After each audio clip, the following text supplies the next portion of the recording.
Você já imaginou como seria administrar não apenas um reino próspero, mas também um harém com 1000 mulheres? Este foi o desafio de Salomão, o homem considerado o mais sábio que já viveu. Salomão, filho de Davi, não apenas construiu o templo mais magnífico de sua época, mas também acumulou 700 esposas e 300 concubinas. Sua história é marcada por esplendor, sabedoria e, ironicamente, pelo desvio que mesmo o mais sábio pode sofrer. Erguia-se agora um jovem monarca. Salomão, cujo nome significa paz, assumiu o trono de Israel após a morte de seu pai, o rei Davi. Sua ascensão não era qualquer sucessão, era a continuidade da promessa divina feita a um homem segundo o coração de Deus. Naquela noite em Gibeão, enquanto as estrelas brilhavam sobre o território de Benjamim, o jovem rei ofereceu 1000 holocaustos sobre o altar. O cheiro do sacrifício subia aos céus enquanto todo o reino observava seu novo líder. Ao contrário de muitos monarcas que iniciavam seus reinados com demonstrações de força militar, Salomão escolheu começar com adoração. Na quietude que se seguiu aos sacrifícios, Deus apareceu a Salomão em sonhos e lhe disse: "Pede-me o que queres que eu te dê." O jovem rei poderia ter pedido riquezas, longa vida ou a destruição de seus inimigos, mas suas palavras revelaram um coração diferente. "Dá ao teu servo um coração entendido para julgar o teu povo, para que prudentemente discernam entre o bem e o mal." A resposta agradou ao Senhor, que prometeu não apenas sabedoria sem igual, mas também riquezas e honra, como nenhum rei antes ou depois dele jamais conheceria. O jovem que havia subido ao trono agora se levantava como o homem mais sábio da terra. O sol da manhã iluminava Jerusalém, enquanto 2 mulheres se ajoelhavam diante do trono real. O salão estava repleto de nobres, conselheiros e guardas, todos em silêncio absoluto enquanto o drama se desenrolava. "Esta mulher e eu moramos na mesma casa", começou uma delas com voz trêmula. "Eu dei à luz um filho e 3 dias depois ela também teve um. Estávamos sozinhas, sem mais ninguém na casa." Os olhos da mulher se encheram de lágrimas enquanto continuava. "Durante a noite, o filho desta mulher morreu porque ela se deitou sobre ele. Ela se levantou à meia-noite, tomou meu filho do meu lado enquanto eu dormia e colocou seu filho morto ao meu lado." A outra mulher interrompeu veementemente: "Não, o filho vivo é meu e o morto é seu." "Mentira!" retrucou a primeira. "O morto é seu filho e o vivo é meu." O salão permaneceu em silêncio enquanto as mulheres continuavam sua discussão acalorada. Não havia testemunhas. Não havia provas, apenas 2 mães, uma criança viva e uma terrível disputa. Salomão observava ambas as mulheres. Seu rosto permanecia sereno, embora seus olhos revelassem uma profunda concentração. Em qualquer momento, parecia perturbado pelo dilema. Então ele falou: "Tragam uma espada." Quando a espada lhe foi entregue, ordenou: "Dividam a criança viva ao meio e deem metade a uma e metade a outra." Um murmúrio percorreu a corte. A verdadeira mãe, tomada de angústia maternal, imediatamente gritou: "Por favor, meu senhor, dê o bebê vivo a ela, não o mate." O rei apontou para a primeira mulher e declarou: "Entreguem o bebê vivo à primeira mulher, não o matem. Ela é a verdadeira mãe." Naquele dia, todo Israel ouviu sobre o julgamento do rei e passou a temê-lo, reconhecendo que a sabedoria de Deus estava nele para administrar a justiça. As primeiras luzes da aurora tingiam de dourado as colinas de Jerusalém quando Salomão subiu a montanha onde seu pai, Davi, havia comprado a eira de Araúna, o Jebuseu. O rei contemplou o espaço vazio, mas seus olhos viam o que ainda não existia. "Aqui", disse ele aos conselheiros que o acompanhavam, "ergueremos um templo para o nome do Senhor." Após anos de guerra sob o reinado de Davi, Israel finalmente conhecia a paz. E agora seu filho construiria não um palácio para glorificar a si mesmo, mas um templo para o Deus que dera a vitória a seu povo. O projeto era ambicioso, maior que qualquer estrutura jamais construída em Israel. Seria necessário importar madeira de cedro do Líbano, pedras preciosas de terras distantes e artesãos especializados de outros reinos. Salomão escreveu a Hirão, rei de Tiro: sabes que meu pai Davi não pôde edificar uma casa ao nome do Senhor seu Deus por causa das guerras. Agora, porém, o Senhor meu Deus me deu descanso de todos os lados. Não há adversários nem calamidades. Quero, pois, edificar uma casa ao nome do Senhor meu Deus. Hirão respondeu com entusiasmo, enviando cedros e ciprestes do Líbano, transportados em jangadas pelo mar até Jope. Daí, Salomão os fazia subir até Jerusalém. O rei mobilizou 30.000 homens de Israel, enviando-os ao Líbano em turnos de 10.000 por mês. 70.000 carregadores e 80.000 cortadores nas montanhas trabalhavam sob a supervisão de 3.300 oficiais. Na pedreira, o som de martelos e cinzéis ecoava dia e noite, enquanto blocos enormes de pedra eram cortados com precisão extraordinária. Mas no local da construção reinava um silêncio reverente. Durante a construção do templo, não se ouviu o som de martelo, picareta ou qualquer outra ferramenta de ferro. Assim começou a elevação do mais glorioso edifício que Israel jamais construíra. O Monte Moriá fervilhava de atividade, enquanto milhares de trabalhadores moviam-se com propósito preciso. Pedras gigantescas, algumas pesando toneladas, eram posicionadas com uma precisão que desafiava a tecnologia da época. O templo emergia do solo rochoso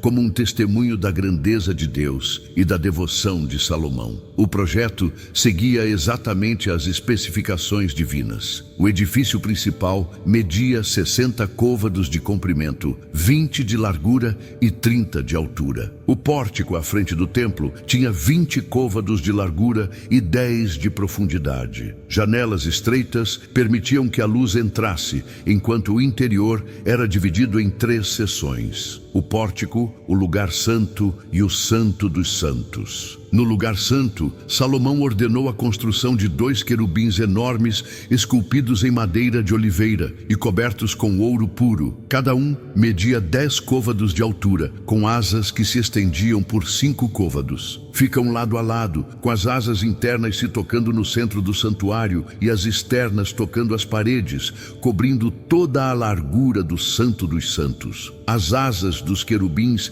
devem se estender de parede a parede, instruiu Salomão aos artesãos. Eles guardarão a Arca da Aliança, onde o nome do Senhor habita. As paredes interiores foram revestidas com painéis de cedro, sem que nenhuma pedra ficasse à vista. Esses painéis foram entalhados com figuras de querubins, palmeiras e flores abertas, e depois cobertos com ouro puro. No pátio exterior, o mar de bronze, um enorme tanque para a ablução dos sacerdotes, repousava sobre 12 bois de bronze, 3 voltados para cada direção. 10 pias móveis, cada uma sobre bases ornamentadas com leões, bois e querubins, completavam o mobiliário do pátio. Enquanto os martelos silenciavam e o trabalho diário chegava ao fim, Salomão frequentemente caminhava sozinho entre as colunas inacabadas. Sob a luz do crepúsculo, ele contemplava a crescente estrutura que abrigaria a presença de Deus. Será que Deus realmente habitará na terra? Murmurava ele,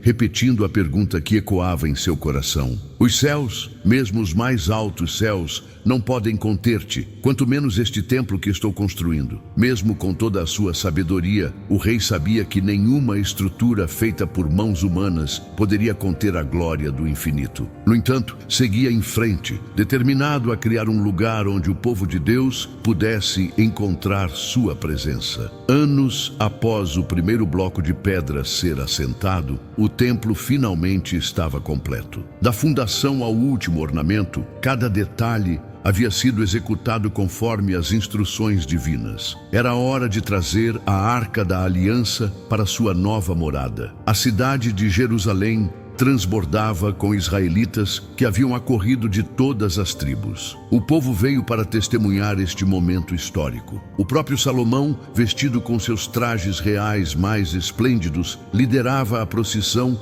ao som de trombetas, harpas e símbolos. A arca foi erguida por sacerdotes consagrados. Sob sua cobertura de ouro puro, guardava as tábuas de pedra que Moisés havia colocado ali no Horebe, onde o Senhor fizera a aliança com os dos israelitas após sua saída do Egito. Com reverência, ordenou Zadok, enquanto os levitas avançavam com a arca: carregamos a presença do santo. O cortejo solene subiu à colina do templo, movendo-se lentamente entre a multidão que se prostrava em adoração. Quando os sacerdotes finalmente entraram no lugar santo e depositaram a arca sob as asas dos querubins, aconteceu algo extraordinário. Uma nuvem preencheu o templo, a glória do Senhor manifestando-se de forma tão intensa. Os sacerdotes não puderam permanecer para ministrar. A presença divina havia tomado posse de sua casa. Diante deste sinal visível da aprovação de Deus, Salomão ajoelhou-se sobre uma plataforma de bronze, no pátio do templo, visível a todos os israelitas reunidos. Com as mãos estendidas para o céu, ele orou: Senhor Deus de Israel, não há Deus como tu, nem em cima nos céus, nem embaixo na terra. Tu que mantens a aliança e a misericórdia com teus servos, que caminham de todo o coração diante de ti. Mas será que Deus realmente habitará na terra? Os céus, mesmo os mais altos céus, não podem conter-te, quanto menos este templo que construí. A oração de Salomão continuou pedindo a Deus que ouvisse as súplicas de seu povo quando orassem voltados para este templo em tempos de guerra, seca, fome ou exílio. Por fim, ele abençoou toda a Assembleia de Israel. Seguiram-se 14 dias de celebração. 22.000 bois e 120.000 ovelhas foram sacrificados. O aroma das ofertas subia aos céus enquanto o povo festejava com alegria indescritível a bondade de Deus. No último dia da festa, Salomão despediu o povo, que retornou às suas tendas alegres e felizes por todas as bênçãos que o Senhor havia concedido a Davi e a todo Israel. Os aposentos das mulheres ocupavam uma área extensa ao sul do complexo palaciano. Jardins perfumados, fontes murmurantes e pátios ornamentados criavam um ambiente de luxo exclusivo para as esposas e concubinas do rei. Salomão servos e circulavam silenciosamente, atendendo aos desejos das centenas de mulheres que habitavam este mundo fechado. Salomão servos e circulavam silenciosamente, atendendo aos desejos das centenas de mulheres que habitavam este mundo fechado. Comentava Abiatar, o antigo sacerdote que Salomão havia destituído do ofício. Nenhum homem pode dividir seu coração entre tantas mulheres e ainda mantê-lo inteiro para Deus. A estrutura do harém era tão complexa quanto a administração do reino. Hierarquias rígidas determinavam privilégios, aposentos e acesso ao rei. No topo desta pirâmide social estavam as esposas estrangeiras de linhagem real, alianças políticas vivas que garantiam a paz com nações vizinhas. A filha do faraó ocupava uma posição especial, com seu próprio palácio, construído especificamente para ela. Não habitará na casa de Davi, porque os lugares onde esteve a arca do Senhor são santos. Esta ironia não escapava aos sacerdotes mais devotos. O rei mantinha sua esposa egípcia separada dos lugares santos, mas permitia que ela trouxesse consigo os rituais de sua terra natal. Cada princesa trouxera não apenas dotes e tratados comerciais, mas também suas tradições religiosas. Em respeito a estas esposas reais, Salomão permitira a construção de altares para suas divindades nas colinas ao redor de Jerusalém. É apenas diplomacia, justificavam seus conselheiros. O rei não abandona o Senhor, apenas demonstra respeito pelas tradições de seus aliados. Mas nos corredores do harém, a competição era feroz. Cada mulher lutava para ganhar o favor do rei e ter alguns momentos de sua atenção. Algumas o viam apenas ocasionalmente, em raras visitas, enquanto outras, mais privilegiadas, desfrutavam de sua companhia em banquetes privados ou caminhadas pelos jardins palacianos. As mais astutas entendiam que o verdadeiro poder residia na capacidade de influenciar o pensamento do rei. E assim, lentamente, as vozes estrangeiras começaram a moldar a mente que Deus havia tornado a mais sábia de todas. Enquanto o templo tomava forma no horizonte, Salomão fortalecia seu reino através de estratégias que ultrapassavam as fronteiras de Israel. Suas alianças mudanças políticas criavam raízes profundas, estabelecendo um período de paz sem precedentes. O sol da manhã brilhava sobre o palácio real quando emissários do Egito foram anunciados. Eles vinham trazer a filha do faraó, agora prometida como esposa para o rei Salomão. Os cortesãos sussurravam entre si, admirados com a significância deste momento. O Egito, potência mundial, oferecia sua princesa ao filho de pastores hebreus. Este é um dia de honra para Israel, declarou Benaia, chefe da guarda real, enquanto a procissão egípcia atravessava os portões de Jerusalém. Centenas de servos carregavam baús com o dote real: ouro, linho fino, perfumes exóticos e mobiliário de ébano. A princesa egípcia, coberta com véus cerimoniais e adornada com joias que cintilavam sob o sol mediterrâneo, caminhou com dignidade pelos corredores de mármore do palácio. Para ela, Salomão mandara construir uma residência separada próxima ao seu próprio palácio. Minha casa está quase completa, explicou ele aos conselheiros que questionavam a sabedoria de trazer uma estrangeira pagã para dentro de Israel. Mas primeiro devo terminar a casa do Senhor. Por isso, ela habitará na cidade de Davi até que eu complete sua residência. Esta não seria a última aliança matrimonial do sábio rei. Nos anos seguintes, princesas de Moabe, Amon, Edom, Sidom e da terra dos Hititas juntaram-se ao crescente harém real, cada uma trazendo promessas de paz, acordos comerciais e vantagens diplomáticas. O rei deve se fortalecer com muitas alianças, argumentava Azarias, filho de Zadok, um dos principais conselheiros. Assim, Israel estará protegido por todos os lados. Mas nem todos viam com bons olhos essas uniões. Zadok, o sumo sacerdote, lembrava frequentemente as palavras de Moisés: não tomarás para ti mulher das filhas dos povos ao redor, para que não te desviem de mim, para servirem a outros deuses. Salomão ouvia esses conselhos com expressão impassível. Sua sabedoria era lendária, sua riqueza incomparável. Sob seu governo, Israel expandia-se pacificamente, tornando-se um centro de comércio e cultura. Quem ousaria questionar os métodos do homem a quem o próprio Deus concedera a sabedoria? O sol nascente refletia no Mar Vermelho, enquanto navios carregados partiam do porto de Eion-Geber. Em suas tripulações, marinheiros israelitas aprendiam as artes da navegação com os experientes fenícios enviados pelo rei Hirão de Tiro. Esta frota comercial, construída por ordem de Salomão, simbolizava a nova era de prosperidade de Israel. Tratai ouro de Ofir, ordenara o rei. Tragam ídolos exóticos, pedras preciosas, marfim, especiarias, tudo o que há de mais precioso em terras distantes. No Palácio Real em Jerusalém, Salomão trabalhava incansavelmente para transformar Israel em uma potência comercial. Sob sua administração, estradas foram pavimentadas, postos de parada foram estabelecidos para caravanas e acordos comerciais foram firmados com reinos distantes. Vêm mercadores para negociar em Israel, comentou orgulhosamente Josafá, o cronista real, enquanto observava uma caravana de camelos carregados com mercadorias da Arábia entrando pelos portões da cidade. A riqueza fluía para Jerusalém em quantidades sem precedentes. A cada ano, chegavam 666 talentos de ouro, sem contar os impostos dos mercadores, dos reis árabes e dos governadores das províncias. Salomão transformou essa abundância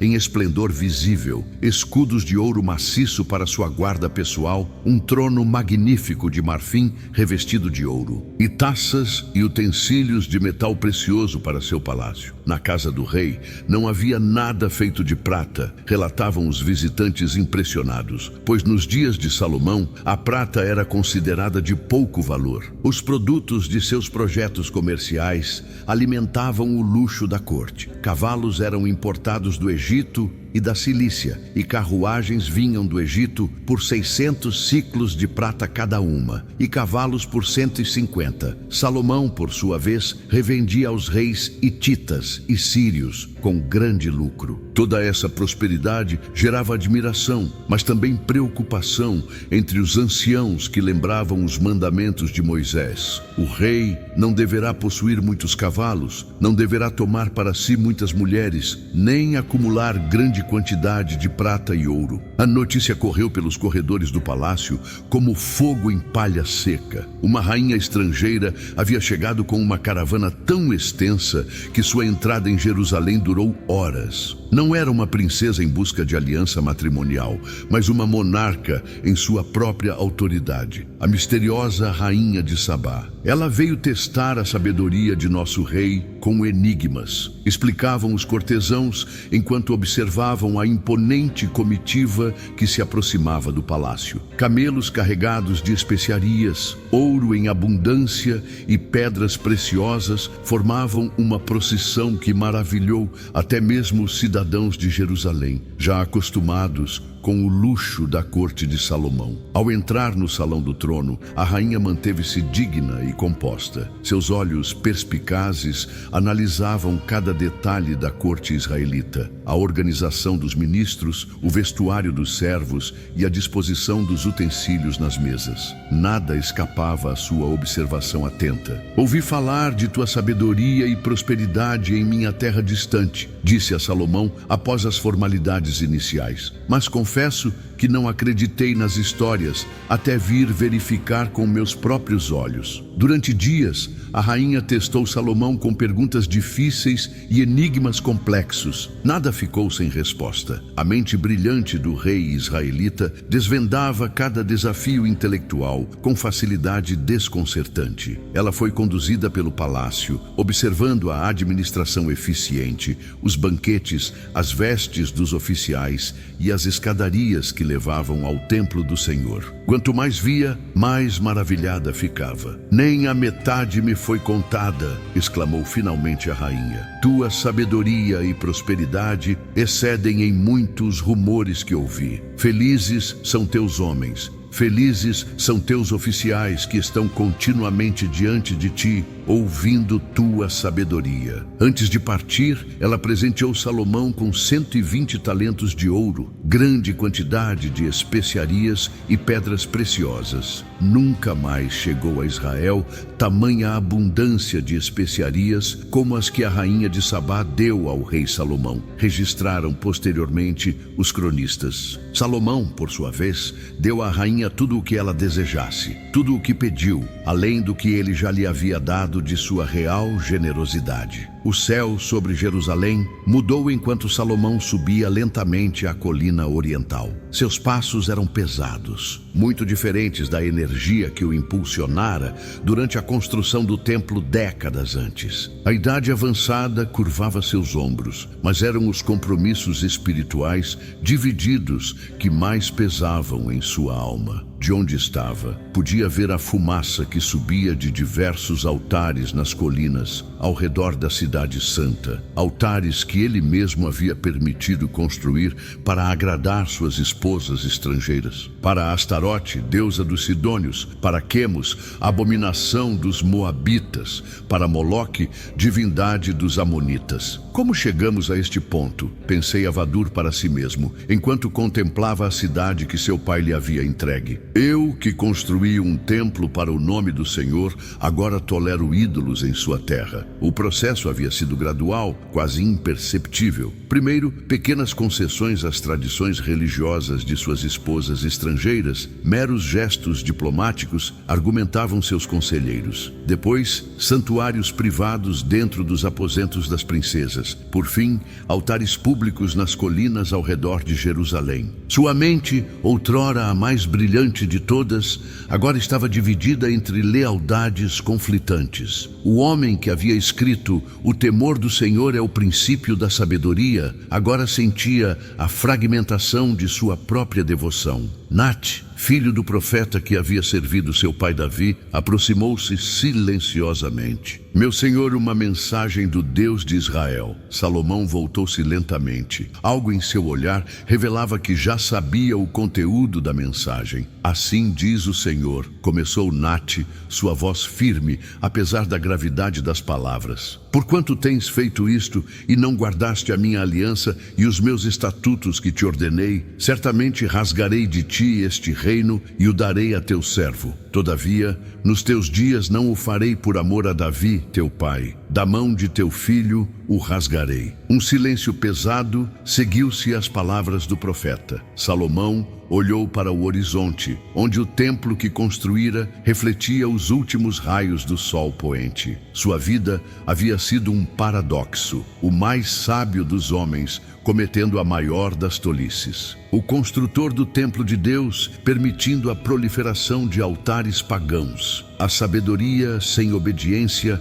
é como um edifício sem fundação, disse finalmente. Escrevi milhares de provérbios para outros, mas falhei em viver segundo meus próprios ensinamentos. Enquanto descia a colina em direção ao palácio, o rei refletia sobre o legado contraditório que deixaria. Um reino próspero, mas internamente dividido. Um povo sobrecarregado de impostos para sustentar seu luxuoso harém de 1000 mulheres, mas um coração que jamais encontraria verdadeira satisfação. O homem que tinha tudo terminava seus dias compreendendo o que escrevera anos antes. Vaidade de vaidades, tudo é vaidade. Teme a Deus e guarda os seus mandamentos, porque isto é o dever de todo homem.